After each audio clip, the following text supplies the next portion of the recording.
بسم اللہ الرحمن الرحیم۔ شروع اللہ کے نام سے جو بڑا مہربان نہایت رحم والا ہے۔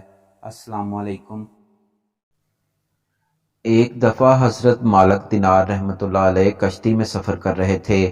بیچ منجھدار پہنچ کر جب ملا نے کرایہ طلب کیا تو آپ نے فرمایا میرے پاس دینے کو کچھ بھی نہیں ہے۔ یہ سن کر ملا نے بد کلامی کرتے ہوئے اتنا زرد کوب کیا کہ آپ کو غشی آ گئی اور آپ بے ہوش ہو گئے۔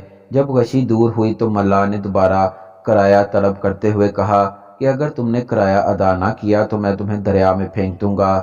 اس وقت اچانک کچھ مچھلیاں منہ میں ایک دینار دبائے ہوئے پانی کے اوپر کشتی کے پاس آئیں اور آپ نے ایک مچھلی کے منہ سے ایک دینار لے کر کرایہ ادا کر دیا۔ ملا یہ حال دیکھ کر قدموں میں گر پڑا۔ اس واقعے کی وجہ سے لفظ دینار آپ کے نام کا حصہ بن گیا۔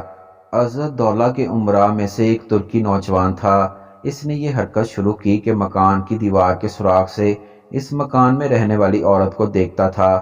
اس عورت نے اپنے شوہر کو بتایا کہ یہ لڑکا روزانہ بہت دیر تک اس سوراخ سے مجھے دیکھتا ہے۔ اس نے میرا آرام بھی حرام کر دیا ہے۔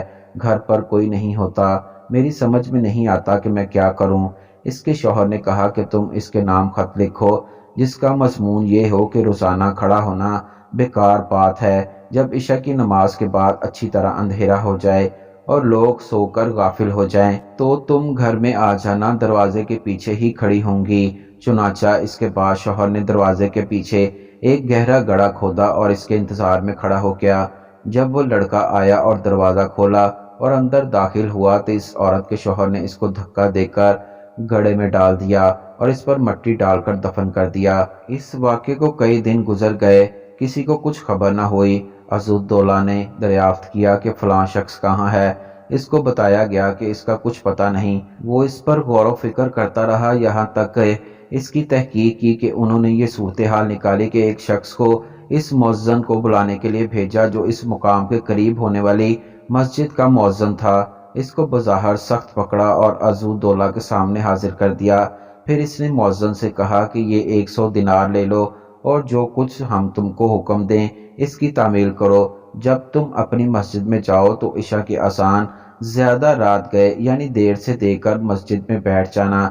پھر سب سے پہلے جو شخص تمہارے پاس آئے اور تم سے گرفتاری نافذ ہونے کی تحقیق کرے تو اس کی اطلاع مجھے دے دینا۔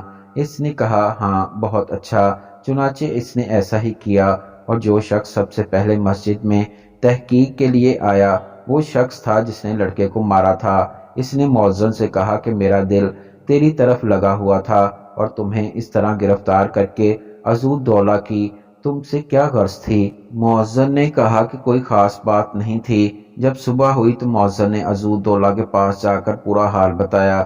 عزت دولہ نے اس شخص کو حاضر ہونے کا حکم دیا۔ وہ حاضر ہو گیا تو اس سے پوچھا کہ لڑکے کا کیا معاملہ ہے، بیان کرو۔ اس نے کہا کہ میں آپ سے بالکل سچی بات کرتا ہوں، میری بیوی بہت پردہ دار اور پاک دامن ہے۔ یہ شخص گھات لگائے ہوئے اس کو دیکھتا تھا اور میری بیوی بدنامی کے خوف سے اس شخص کے کھڑے رہنے سے پریشان ہو گئی تو میں نے اس کے ساتھ ایسا معاملہ کیا اور پوری تفصیل بیان کر دی۔ عزت دولہ نے اس شخص سے کہا کہ جاؤ سپرد خدا، نہ کسی نے کچھ سنا اور نہ ہی کسی نے تم سے کچھ پوچھا، بے شک برے کا انجام برا ہوتا ہے۔